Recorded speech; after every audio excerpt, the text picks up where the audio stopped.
Je savais que j'avais un Dieu vivant qui ne me laisserait pas tomber et qu'il était impossible pour moi d'échouer parce que j'avais Dieu. J'ai commencé à changer ma perception des choses, me rappeler que je peux tout faire par celui qui me fortifie, etc. Donc j'ai commencé à me dire que même si c'est dans un pays étranger, je peux faire le business, je peux réussir, je peux... J'ai vraiment commencé à proclamer ces choses-là.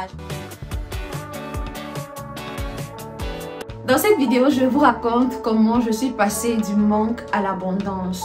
Comment le Seigneur m'a vraiment accompagnée et m'a permis d'avoir un business de plus 6 chiffres. Donc, je me rappelle que très tôt, j'ai eu ce besoin de devenir financièrement libre, de devenir indépendant, de ne pas toujours avoir à attendre l'argent de quelqu'un. Pour que je vous raconte bien cette histoire, il faudrait que je vous ramène un peu en arrière. Je me rappelle que j'ai grandi dans une grande maison et chaque fois qu'on partait à l'école, nos amis, nos camarades, ils étaient toujours très impressionnés par le fait que notre maison soit si grande et ils étaient tout le temps en train de vouloir venir nous rendre visite, ce genre de choses. Il faut savoir que les choses devenaient un peu plus difficiles avec le temps. On nous expliquait que voilà, à défaut de ce qu'on veut, on fait avec ce qu'on a. Il y a toujours une fin à chaque chose. C'est comme ça que je développe ce besoin de devenir riche, faire avec ce qu'on a. La vie n'est pas toujours facile, etc., etc. C'était vraiment une mentalité que je refusais. C'était pas un truc que je comprenais. Ça n'a pas duré. Il y a eu une opportunité pour aller en Turquie que j'ai saisie. Au départ, on était subventionnés vraiment. Les premiers mois, c'était vraiment très bien. Il n'y avait pas besoin de s'inquiéter financièrement. Mais avec le temps, c'était à nous de nous occuper de nous et tout. Donc ma maman, elle envoyait l'argent et je m'étais rendu compte que c'était toujours et encore ma maman, il n'y avait jamais personne qui allait m'écrire pour me dire que tu as besoin de quoi que ce soit, appelle-moi si tu as besoin d'aide. Bref, à un moment donné, je commence à avoir peur, je commence à vraiment avoir peur et je commence à dire à Dieu que Seigneur, si jamais il arrive quelque chose à ma maman et que pour une raison ou pour une autre, elle n'est plus capable de prendre soin de moi ici dans ce pays, je sais vraiment pas comment je vais faire. Et j'ai commencé vraiment à voir, je priais vraiment beaucoup pour elle, en mode j'avais tellement peur que quoi que ce soit lui arrive parce que je me rendais vraiment compte à quel point c'était elle la seule personne qui pouvait s'occuper de moi, en gros, en fait, pour être prête.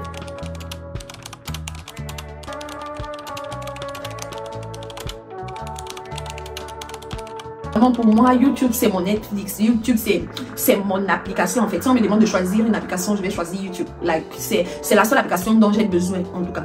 Et donc, c'est là-bas que je regardais ces films chrétiens. Et si vous avez aussi besoin des films chrétiens que vous pouvez regarder, surtout si vous êtes anglophone, vous pouvez juste, bref, pas forcément anglophone, mais si vous voulez améliorer votre anglais, vous comprenez l'anglais, voilà, je peux vous les mettre en commentaire. Donc, c'était ce que je faisais.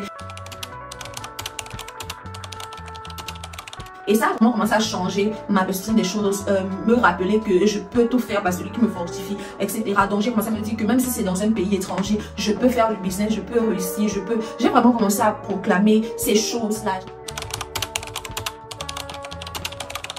Pendant cette période, je commence à demander à Dieu, Seigneur, qu'est-ce que je peux faire comme business, etc. Et je me rends compte que dans cette période, j'étais vraiment exposée à des personnes qui réussissaient en faisant un business. Tout le monde ne réussissait pas parce que ce n'est pas juste commencer un business à tout prix. Oui, le business est vraiment un moyen pour vous de devenir riche. Je vais même pas dire indépendant, je vais dire riche. De devenir riche, d'en avoir suffisamment pour donner même également aux autres. Mais s'il y a aussi une chose que je peux vous dire, c'est que il faut vraiment comprendre que c'est vraiment la grâce de Dieu également qui aide un homme à avoir la réussite dans ce qu'il entreprend. Et donc, c'est comme ça, je vais dire vraiment que Dieu a soutenu ce business quand je l'ai commencé. Dans ça, le temps que ça a pris, j'ai commencé le business en septembre 2023. Et avant janvier, j'avais déjà commencé à faire des grosses entrées. C'est comme ça que le business a commencé à prendre. Et je me rends compte que vers février comme ça, je n'avais plus besoin de demander l'argent à ma maman.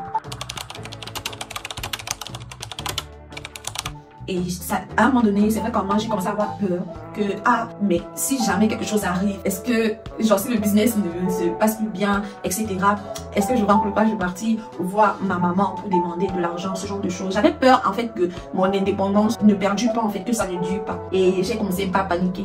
Mais à ce moment donné, je me suis donc rendu compte de la deuxième chose que je pense qu'il pourra vous aider si vous voulez devenir financièrement libre et devenir riche avec Dieu. C'est qu'il faut véritablement changer votre état d'esprit. En fait, ce n'est pas, je ne dis pas ça comme les motivateurs le diront, mais je peux vous garantir que moi, personnellement, le verset qui m'a grave rendu riche, c'était le Psaume chapitre 1, verset 3, qui disait que tout ce qu'il fait lui réussit. Genre, j'ai commencé à dire cela pour moi. Chaque fois, je disais toujours que tout ce que je fais réussit. Tout ce que je fais réussit. Parce que je suis comme un arbre planté près d'un courant d'eau. Je produis mon fruit en sa saison. Et tout, j'étais toujours en train de répéter ces paroles. Je disais à Dieu que tu as dit que j'aurais du succès dans mes entreprises. Si je médite ta parole jour et nuit. En fait, je m'appuyais sur la parole. Tu as dit dans Job 22, verset 28, que à mes résolutions pendant le succès. Bref, je mettais la parole de Dieu devant. Et je disais toujours à Dieu que Seigneur, je ne vais pas m'inquiéter de mon lendemain. Parce que tu donnes la nourriture aux oiseaux du ciel. Et tu es mon Père. Alors tu pourvoiras également à mes besoins. La crainte de manquer de quoi que ce soit a commencé à me quitter.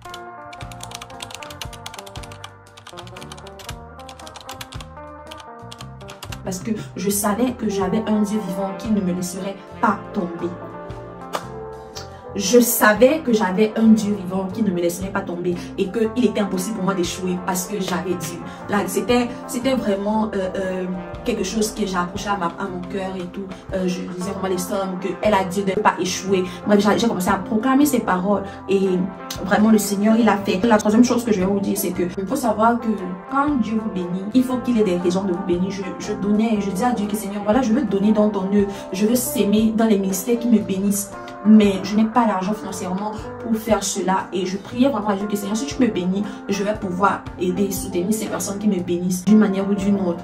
Et c'est comme ça que Dieu a vraiment répondu à cette prière que je lui faisais en disant que Seigneur, je veux donner. Et quand il m'a donné, je n'ai pas oublié ce que j'avais dit. J'ai commencé vraiment à s'aimer dans les ministères qui me bénissaient. Donc la quatrième chose que je vais dire, c'est que il ne faut pas vous placer. Parce que par exemple, vous êtes en train de sortir la tête de l'eau. Toutes les personnes qui viendront pour vous présenter un problème, vous allez vouloir les aider. Je peux vous garantir qu'avec vous ou sans vous, ces personnes s'en sortiront. Pensez à vous. La bonne charité commence par soi. Ma grand-mère le disait tout le temps. Et donc, commencez à vous restituer, à vous mettre vous-même debout. Quand vous commencez à avoir des entrées, c'est vrai, donner, mais donner avec sagesse, avec intelligence. Quand l'argent va terminer, il n'y aura personne qui sera là. Et vraiment, la cinquième chose que je peux vous dire, c'est de faire les économies. J'avais les entrées que ma maman m'envoyait chaque fois et tout. Mais souvent, ce qui faisait que j'étais souvent fauchée, c'était parce que je ne gérais pas bien l'argent. Donc, j'ai commencé à comprendre qu'il faut que je limite mes dépenses. Mon argent entrait comme ça, je vais payer mon loyer, je faisais des compartiments, je ne sortais pas l'argent juste comme ça pour, je sais pas, pour prouver que je suis, même si les gens me trouvaient radin, il n'y a pas de problème, mais je savais ce que je voulais et du coup, je ne rigolais pas avec cela, j'étais vraiment très économe, je gérais mon argent avec sagesse, je ne partais pas tout le temps m'acheter un nouvel habit, etc. Non, je me contentais vraiment du peu. Et cela va m'amener à mon dernier point, c'est que le contentement est une richesse. Le contentement, c'est vraiment une richesse. Lorsque vous apprenez à vous contenter, par exemple, je veux beaucoup plus d'habits, mais pour le moment, je vais faire avec ceci parce que c'est ce que Dieu m'a permis d'avoir. Je vais gérer ceci. Les phrases que je ne supportais pas quand j'étais plus jeune, comme à défaut de ce qu'on veut, on fait avec ce qu'on a. J'ai commencé à comprendre la sagesse derrière ces choses et je bénis vraiment Dieu pour le fait que j'ai pu avoir des parents qui me l'enseignaient tôt. Parce que même si à ce moment, c'était difficile pour moi d'accepter ces choses, même si c'était compliqué pour moi de véritablement comprendre que dans la vie, il peut avoir des moments où tu auras besoin de serrer la ceinture. J'ai commencé à comprendre cela en me disant que ok, je n'ai pas, c'est pas vraiment ce que je veux, mais pour le moment, voilà ce que j'ai, donc je vais faire avec. Et je me contente de cela avec action de grâce. Je bénis Dieu pour ce qui me permet d'avoir. Je refuse de vivre ce que les autres ont vécu. Je regardais dans mon entourage et je ne voyais personne être indépendant, bien qu'ils avaient des grands âges. Alors que je me disais que, bon, voilà, je n'ai pas à m'inquiéter en grandissant, les choses vont non. Mais je me rendais compte que dans mon entourage, les gens, ils étaient tout en train de prendre des parents, etc. Et je refusais cela pour moi. Et je disais que c'est vrai que c'est un truc qu'on a en Afrique où on sait qu'on peut toujours compter sur nos parents. Et gloire à Dieu pour cela. Demain, je sais que si, peu importe, je peux toujours appeler ma maman parce qu'elle n'a pas été comme les gens, les parents qui vont plutôt essayer de prendre l'argent de toi ou bien ce genre de choses, non, mais elle était toujours en train de comme laisser un enfant marcher, pouvoir avoir cette percée alors que je ne travaillais pas, rien. Et étant étudiant, c'est vraiment des choses que je n'avais pas vu à côté de moi. Et je me dis vraiment qu'il n'y a rien que Dieu ne peut pas faire. Et je suis tellement reconnaissante parce que, par exemple, ça fait déjà bientôt 5 mois que je suis hors de la Turquie et que mon business que je fais en Turquie est toujours en train de tourner. Et je bénis vraiment Dieu pour la sagesse, je bénis Dieu pour la capacité, pour le fait que même quand je ne publie pas sur mon compte TikTok Fabiola Riel, les gens commentent toujours. Et c'est vraiment une grâce. Je suis vraiment reconnaissante. Je vois là la fidélité de Dieu. Mon Dieu a été et il est toujours avec moi. Et c'est vraiment l'histoire de comment je suis passée du manque à l'abondance, de comment Dieu m'utilise pour être une source de bénédiction pour les gens. Donc, si cette vidéo vous a aidé, n'oubliez surtout pas de la commenter. Dites-moi, est-ce qu'il vous est également arrivé de vouloir être indépendant, d'avoir commencé même des choses, des business, et puis peut-être de n'avoir pas eu un résultat, ou bien d'avoir eu un résultat avec Dieu? Est-ce que vous également, vous aimeriez avoir une visitation de Dieu? Un truc que j'aimerais également dire, c'est que il faut, même si vous êtes enfant de Dieu, il faut véritablement savoir qu'il y a ce qu'on appelle des limitations familiales. Ça veut dire que dans votre famille, on a vraiment dit que personne ne va faire ceci, personne ne va faire cela, personne ne va dépasser tel niveau, etc. Et c'est vrai que je comprends qu'il y a des chrétiens qui croient vraiment que quand tu as donné ta vie à Jésus, tu n'as plus besoin de faire quoi que ce soit parce que tu es devenu une nouvelle personne, les choses anciennes sont passées et toutes choses sont devenues nouvelles. Bien que je sois totalement d'accord avec cela, j'aimerais vraiment que vous compreniez que en tant qu'enfant de Dieu, les percées que vous avez et toutes les bénédictions qui seront liées à vous dépendent de la connaissance que vous avez et de ce que vous déclarez sur votre vie. C'est pour ça que la parole dit que les rachetés de l'Éternel disent ceci. C'est vraiment quand on est racheté, il y a vraiment un besoin de parler également, de proclamer la parole sur ce que nous voulons voir, sur ce que Dieu a dit et de vraiment rappeler à toutes ces choses qui peuvent exister, toutes les limitations qui peuvent être dans votre famille, tous les blocages, là où on a dit que personne ne sera indépendant avant un certain âge. Bref, peu importe, que personne ne va toucher un salaire, une certaine percée financière, vous allez le faire parce que vous êtes sauvé et que vous avez la possibilité de décréter ce que vous voulez voir et voir cela s'accomplir. Parce qu'en tant qu'enfant de Dieu, ce n'est pas ce que les hommes ont dit, mais c'est ce que Dieu aura dit de vous. Donc, j'espère vraiment que cette vidéo vous aidera. Que Dieu vous bénisse. À vous revoir dans la prochaine vidéo.